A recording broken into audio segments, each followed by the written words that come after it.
భక్తుడు ఉన్నాడు, ఆయన పేరు కాంచీపూర్ణ. ఈ కాంచీపూర్ణ ఏం చేసేవాడంటే రోజు సాయంత్రం మాటలు భగవంతునికి వింజామర ఊపేవాడు. అయితే కాంచీపూర్ణకి ఒక శిష్యుడు ఉన్నాడు, ఆయన పేరు వరద. ఈ వరద ఏం చేశాడంటే, గురువు గారు మీరు రోజు వరదరాజ స్వామితో మాట్లాడతారు కదా, నేను వైకుంఠానికి వస్తానా రానా ఒక్క మాట అడగండి అన్నాడు. అడిగితే సరే అడుగుతానని చెప్పి సాయంత్రం వెళ్ళి అడిగాడు. అడిగితే నీ శిష్యుడు వస్తాడు అన్నాడు. అయిపోయిన తర్వాత శిష్యుడికి వెళ్ళి చెప్పాడు, వస్తావంట నువ్వు, వరదరాజ స్వామి చెప్పారు అని చెప్పి అన్నాడు. అయితే మరుసటి రోజు మళ్ళా అడిగాడు, గురువు గారు మీరు నేను ఇద్దరం కలిసి వెళ్తామా వైకుంఠానికి అని అడిగాడు. అంటే వరదరాజ స్వామిని అడిగితే వరదరాజ స్వామి నీ శిష్యుడు వస్తాడు నువ్వు రావన్నాడు. అప్పుడు ఈయన ఆశ్చర్యం వేసింది, అయ్యా నేను రోజు నీతో మాట్లాడుతున్నాను, నీకు సేవ చేస్తున్నాను, వాడేమో అక్కడ ఉన్నాడు నాకు సేవ చేస్తున్నాడు, నేను రాకపోవడం వాడెట్లా వస్తాడు అంటే, అప్పుడు వరదరాజ స్వామి అన్నాడు, వాడికి గురువు ఉన్నాడు నువ్వు, మరి నీకెవడు గురువు ఉన్నాడు? నీకెవడు గురువు లేడు, నువ్వు భక్తులకి సేవే చేయలేదు, నువ్వెలా వస్తావు అని చెప్పి అన్నాడు. అందుకని నువ్వు రావాలంటే నువ్వు పోయి అక్కడ యమునాచార్యులు వారని శ్రీరంగంలో ఉన్నారు, ఆయనకు ఒక శిష్యుడు ఉన్నాడు, ఆయన పేరు మహాపూర్ణ, ఆయన దగ్గరికి వెళ్ళి నువ్వు సేవ చేయన్నారు. ఈయన ఏం చేశాడు, సన్యాసి వేషంలో ఉన్నాడు. సన్యాసి వేషంలో వెళ్తే ఎవడో నాకు సేవ ఇవ్వడు, అందరూ నన్ను గౌరవిస్తారని చెప్పి ఆ సన్యాసి వస్త్రాలు తీసేసి తెల్లని వస్త్రాలు ఒక సేవకుల్లా వేసుకొని వెళ్ళి మహాపూర్ణ దగ్గరికి వెళ్ళి, అయ్యా మీరు చాలా గొప్పవారు, మీ గురించి చాలా విన్నాను, మీకు సేవ చేయాలనుకుంటున్నాను, ఏదైనా సేవా అవకాశం ఇవ్వండి. మీరు నాకేం ఫుడ్ పెట్టాల్సిన పనిలా, మీరు తినగా మిగిలిన ఉచ్చిష్ట పెట్టండి చాలు అన్నాడు. ఉచ్చిష్ట పెట్టండి చాలు అన్నాడు. సరే అని చెప్పి గోశాలలో గోవులకి శుభ్రంగా గోవుని శుభ్రం చేయాలి. గోవులకి శుభ్రం చేస్తున్నాడు, గురువు గారు బట్టలు ఉతుకుతున్నాడు. ఇది సేవ చేసిన తర్వాత గురువు గారు ఒకసారి అరణ్యానికి పంపించారు. అరణ్యానికి పంపిస్తే ఈ లోపల పెద్ద వర్షం వచ్చేసింది. ఆ వర్షంలో మొత్తం తడిచిపోయాడు. మహాపూర్ణకి తెలిసింది, అమ్మో తడిచిపోయాడు, వాడికి బట్టలు లేవు, బట్టలు తీసుకెళ్ళి ఇవ్వాలని చెప్పి గోశాలలో బట్టలు తీసుకెళ్దామని వెళ్తుంటే ఈ లోపల కాంచీపూర్ణ ఒంటి మీద ఒకే జత బట్టలు ఉన్నాయి. ఏం చేయాలో తెలియక ఆ బట్టలు తీసేసి సన్యాసి వస్త్రాలు ఉన్నాయి కదా వేసుకొని కూర్చున్నాడు. చక్కగా ఊర్ధ్వకుండాలు పెట్టుకొని, మంచిగా ఊర్ధ్వకుండాలు పెట్టుకొని మంచిగా జపం చేస్తున్నాడు కూర్చొని. అప్పుడు చూడగానే మహాపూర్ణ చూసిన వెంటనే, అరే నేను ఎవరు ఈయన కాంచీపూర్ణ ఇక్కడికి ఎందుకు వచ్చారు అని చెప్పి కాళ్ళ మీద పడి ప్రణామం చేయడం మొదలుపెట్టాడు. కాళ్ళ మీద పడి ప్రణామం చేశాడు. అప్పుడు అయ్యా మీరు కాంచీపూర్ణ రోజు వరదరాజ స్వామికి వింజామరు ఊపుతూ ఉంటారు, అటువంటి మీరు నా దగ్గరికి వచ్చి సేవ చేయడం ఏంటి, నేను ఎంత పాపాత్ముడిని అని చెప్పి కాళ్ళ మీద పడిపోతాడు. అయితే ఈయన కాంచీపూర్ణ అని తెలిసిపోయింది, ఇక్కడ ఉండకూడదని చెప్పి అలా వెళ్ళిపోతుంటే ఈ లోపల ఈ మహాపూర్ణ అందరికి పూజారులకి చెప్పేస్తాడు. ఎవరికి? శ్రీరంగంలో ఉండే అర్చకులకి అందరికి చెప్పేస్తే వాళ్ళందరూ వచ్చేసి, అయ్యా స్వామి మీరు రోజు వరదరాజ స్వామికి వింజామర విసురుతూ ఉంటారు, మీరు వెళ్ళిపోవడం ఏంటి, మీరు రంగనాథ్కి విసరాలి అని చెప్పి అన్నారు. రంగనాథ్కి ఇలా విసురుతుంటే ఆయన రంగనాథ స్వామి ఆయనతో చెప్తున్నాడు, అయ్యా నువ్వు ఇక్కడ నుంచి వెళ్ళిపో, ఇక్కడ ఉండొద్దు, ఎందుకంటే నాకు చలి వేస్తుంది నువ్వు విసురుతుంటే. శ్రీరంగం దేవాలయం చుట్టూ కావేరీ నది ప్రవహిస్తుంది, ఆ కావేరీ నది ప్రవహించడం మూలంగా చల్లని గాలులు వేస్తున్నాయి, నాకు చామర విసరాల్సిన పని లేదు, విద్యామర నువ్వు వెళ్ళిపో ఇక్కడి నుంచి. అక్కడి నుంచి తిరుపతికి వెళ్ళిపోతాడు. తిరుపతిలో వెంకటేశ్వర స్వామి వారికి విసురుతుంటే వెంకటేశ్వర స్వామి వారు చెప్తున్నారు, నేను చాలా ఎత్తైన కొండల్లో ఉన్నాను, ఇక్కడ ఎంతో శీతలంగా ఉంది వాతావరణం, ఎందుకు నాకు విసరాలి, నువ్వు ఇక్కడి నుంచి వెళ్ళిపో అని చెప్పంటారు. మళ్ళా ఎందుకు వచ్చింది, నా స్థానం ఏదైతే ఉందో అక్కడికి వెళ్ళిపోతానని చెప్పి కాంచీపురం వరదరాజ స్వామి దగ్గరికి వెళ్ళిపోతే ఆ వరదరాజ స్వామికి మళ్ళా చామర విసురుతుంటే, అయ్యా స్వామి నాకు ఒక ప్రశ్న ఉంది, అది ఏమిటంటే రంగనాథుడికి విసురుతుంటే ఆయన వెళ్ళిపోమన్నాడు, నా సేవ స్వీకరించలేదు,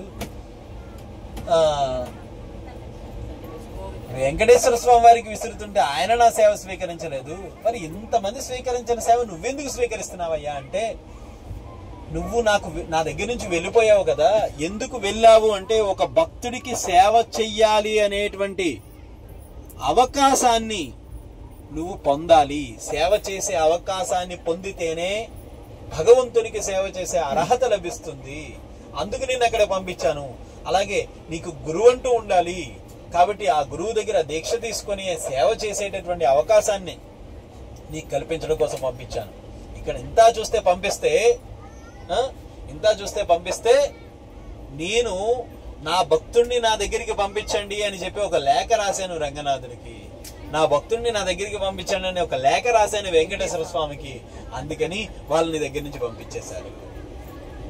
ఎందుకు అంటే వరదరాజస్వామి అంటే అందరికీ భయం అంట. ఎందుకంటే ఆయన యజ్ఞంలోంచి పుట్టాడు అనమాట. అందుకు వెంకటేశ్వర స్వామి కూడా భయపడి వెంటనే పంపించేశాడంట ఈ వంక చెప్పుకొని. అంటే దీన్ని బట్టి మనం ఏం అర్థం చేసుకోవాలంటే భగవంతుడికి నేరుగా సేవ చేయడం కాదు, భక్తుడికి సేవ చేయాలి. గురువుకి సేవ చేస్తేనే భగవంతుడికి సేవ చేసే అర్హత మనకి లభిస్తుంది. అందుకని నేను కృష్ణ భక్తుడినండి, నేను కృష్ణ డివోటీని అంటే అది నిజమైన భక్తి కాదు. ఏదో ఒక రోజు ఆ కృష్ణ కాస్త మరొకటి చోటుకి వెళ్ళిపోద్ది కృష్ణుడు సరైన వరాలు ఇవ్వకపోతే. సో కాబట్టి భక్తుడికి సేవ చేయాలి, భగవంతుడికి గురువుకి సేవ చేయాలి. మనం ఇన్ని యాత్రలు చేస్తున్నాం. మనం టూరిస్ట్ వాళ్ళతో వెళ్ళిపోవచ్చు, సదరన్ టూర్స్ అండ్ ట్రావెల్స్ తో వెళ్ళిపోతే బ్రహ్మాండంగా తీసుకెళ్తారు. కానీ గురువు ఉంటాడా? లేదు, ఉపయోగం లేదు. అటువంటి యాత్ర ప్రయోజనం లేదు. ఒక ఆధ్యాత్మిక గురువు ద్వారా భక్తుడి ద్వారా మనం వెళ్ళాలి, సో కాబట్టి మనం భక్తుణ్ణి ఎప్పుడైతే భగవద్దాసుని యొక్క దాసుడిగా మారడానికి ప్రయత్నం చేయాలి. సో మనం ఈ దశమ స్కందంలో చూసినట్లయితే ఆ కృష్ణుడు ఆయన పుట్టడానికి ముందు గురువు అనేటువంటి బలరాముడి ద్వారా ఆ గర్భాన్ని శుభ్రం చేసిన తర్వాత అప్పుడు కృష్ణుడు అష్టమ గర్భంలో జన్మించాక వీళ్ళకి ఒక టెన్షన్ పట్టుకుంది. కానీ పుట్టినప్పుడు ఎలా పుట్టాడు? సాధారణమైనటువంటి బాలకుడిలా పుట్టలేదు, చతుర్భుజాలతో పుట్టాడు. చతుర్భుజాలతో నారాయణుడిలాగా పుట్టాడు. అందుకని భగవంతుని జన్మ మన జన్మ ఒకటి కాదు, ఒకలా ఉండదు.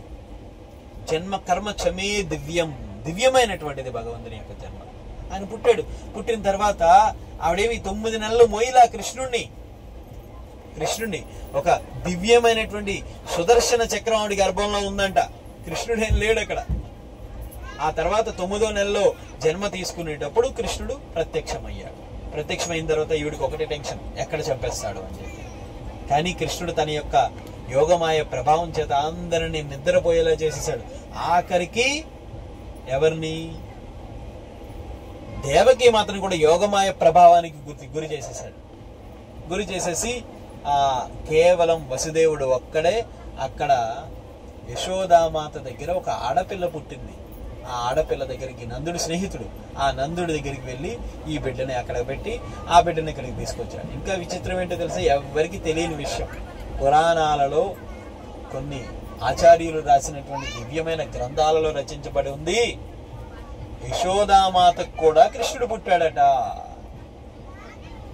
మనకి అంటే ఇప్పుడు తెలియదు కానీ ఎవరికి పూర్వం అంటే ఎప్పుడో కొన్ని వందల తరాల క్రితం ఇప్పుడు అంత శరీరం అంతా కూడా మందులమయమైపోయి మన ఏ విధంగా అంటే ఆఖరికి ఎలా అయిపోయిందంటే ఎవరు ఏ విధంగా ఎటువంటి రోగానికి గురవుతారో కూడా తెలియదు. మన శరీరం మన ఆధీనంలో లేకుండా అయిపోయింది. కానీ పూర్వం ఒక 100 తరాల క్రితం ఎలా ఉండేదంటే శిశువు పుట్టిన వెంటనేనంట మగబిడ్డ పుడితే తల్లి కుడివైపుకి పడుకొని ఉండేదంట. అంటే తల్లికి పాలు వస్తాయి కదా, ఆ పాలు కూడా మగబిడ్డ పుడితే కుడివైపు నుంచి వచ్చే పాలను ఇచ్చేవారు. మరి అంటే మీకు ఎవరికైనా తెలుసో లేదో మరి నాకు తెలియదు, నేను చదివినటువంటి గురువు ద్వారా తెలుసుకునే చెప్తున్నాను.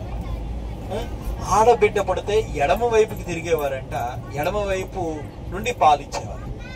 ఇలా జరిగేదంట. కానీ ఇక్కడ చూస్తే ఎవరైనా బిడ్డ పుడితే తల్లి వెన్ను చూపిస్తుంది ఎవరికన్నా. కానీ యశోదామాత తల్లి బిడ్డకి వెన్ను చూపించి పడుకుంది. ఎందుకు వెన్ను చూపించి పడుకుందంటే అవతల పక్క కృష్ణుడు ఉన్నాడంట. ఆ పుట్టినటువంటి కృష్ణుడు ఎవరో తెలుసండి? శ్యామ సుందర కృష్ణుడు ఉన్నాడంట. మరి అక్కడ పుట్టినవాడు ఎవడు? వాసుదేవ కృష్ణుడు. అందుకని చూడండి, కృష్ణుడు ఈ భూమి మీద పుట్టిన తర్వాత కృష్ణుడు అపర ప్రేమ స్వరూపము. ఆయన ఎవరిని సంహరించలేదు. అదేంటండి ఎవరిని సంహరించబోవడం ఏంటి? కృష్ణుడు ఎవరిని సంహరించాడు? అసలు ఆయన పుట్టిందే దుష్ట శిక్షణ కోసం కదా, ధర్మరక్షణ కోసం కదా. మరి ఆయన శకటాసురుని చంపాడు, వృతాసురుని చంపాడు, తర్వాత బకాసురుని చంపాడు, అగాసురుని చంపాడు, పూతనని సంహరించాడు, ఇంతమందిని చంపాడు కదా. చంపలేదా అంటే ఆయన చంపింది ఎవరంటే మధుర నుంచి వచ్చిన కృష్ణుడు ఉన్నాడు కదా, వాడు చంపాడు.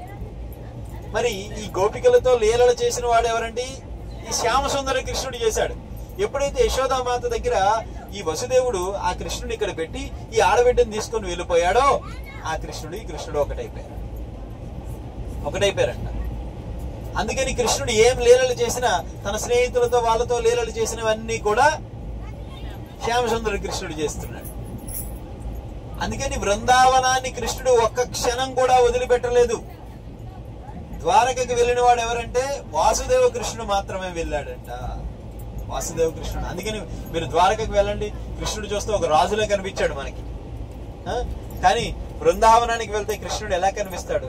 చక్కని ఆయన పట్టు పీతాంబరాలు ధరించి, మెడలో ఆయన ఒంటి మీద వస్త్రాన్ని లేకుండా, పైన వస్త్రాన్ని లేకుండా కేవలం ఒక కండువాన్ని కప్పుకొని, తలపాగను పెట్టుకొని, అప్పుడే ఆ బృందావనంలో వికసించినటువంటి పూలతో ఒక పగిడీని పెట్టుకొని ఎంతో అందంగా తయారై ఉంటాడు. కానీ అక్కడ అలా ద్వారకలో ఆభరణాలతో, శంకు చక్రాలతో ఉంటాడు కృష్ణుడు.